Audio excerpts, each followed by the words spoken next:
Hi again, this is Chad Griffith, and you're in American History, Topic 3.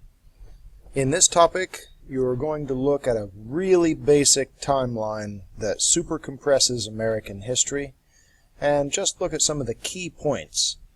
From that, you will then branch out and look at more and more details as we go deeper and deeper into the course. So let's look at the Topic 3 instructions here. Watch the topic introduction. Well, that's what you're doing right now, so good work. Keep it up. Read the Level 1 timeline. Well, when you click down here to open the Level 1 timeline, then you will have the opportunity to... Hold on, I'm editing. I'm going to switch it so that it looks to me like it does to you. There we go. So, in the Level 1 timeline, you'll see there are 12 points. And the 12th one just says today, so it's there, but it doesn't really count in terms of the overall scope of history.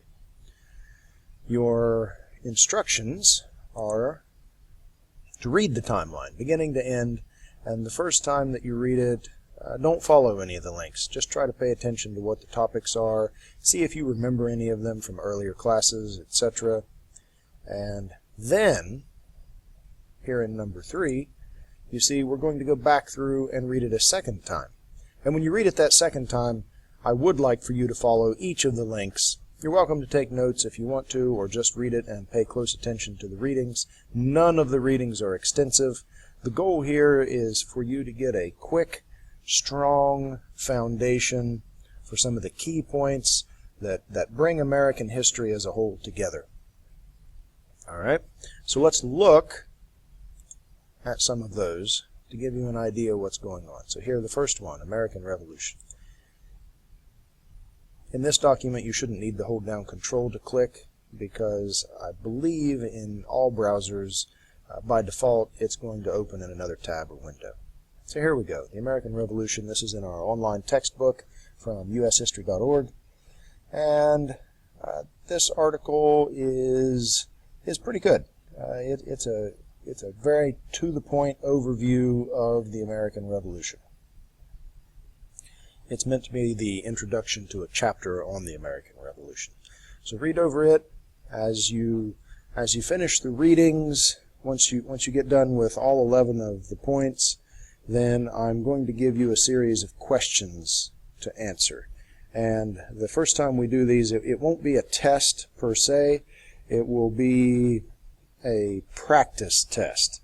It will give you a good feel for the types of questions that I'm going to have for you on the real tests, and we'll probably have some discussion around those. But that shouldn't happen until you're done with all the readings this first time, because I want you to just start wrapping your brain around these major concepts before you start worrying about questions. All right, so let's go back. The second one here says New American Governments, and when you click on it, it's actually going to open just another document that I wrote.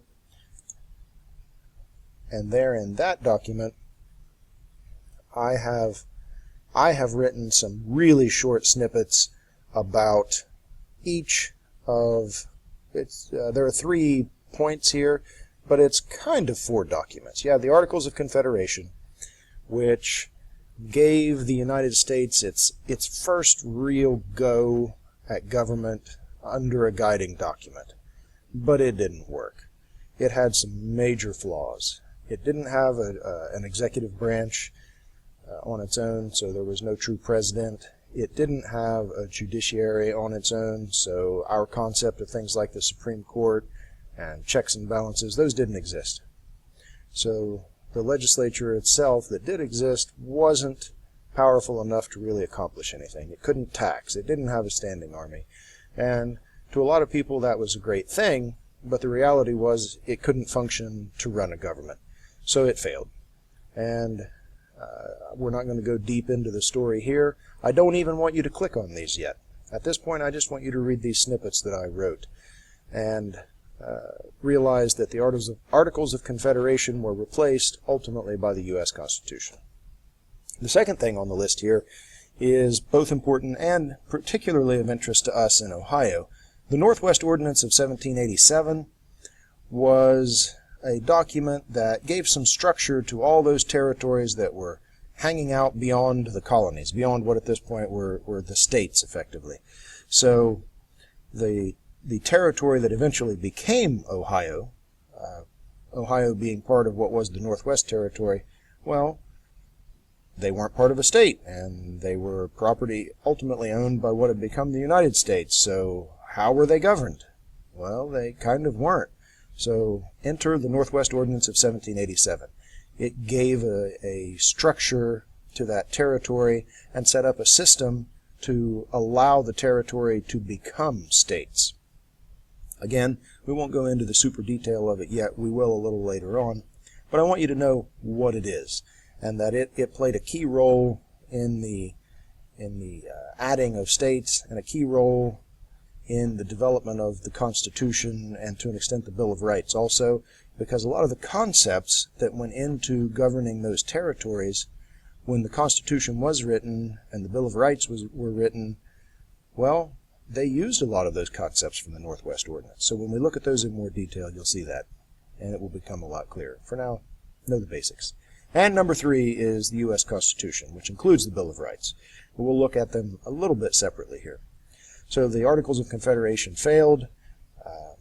The framers wrote the Constitution, and the Constitution is, with minimal changes, still what we're using today. So that's pretty darn amazing.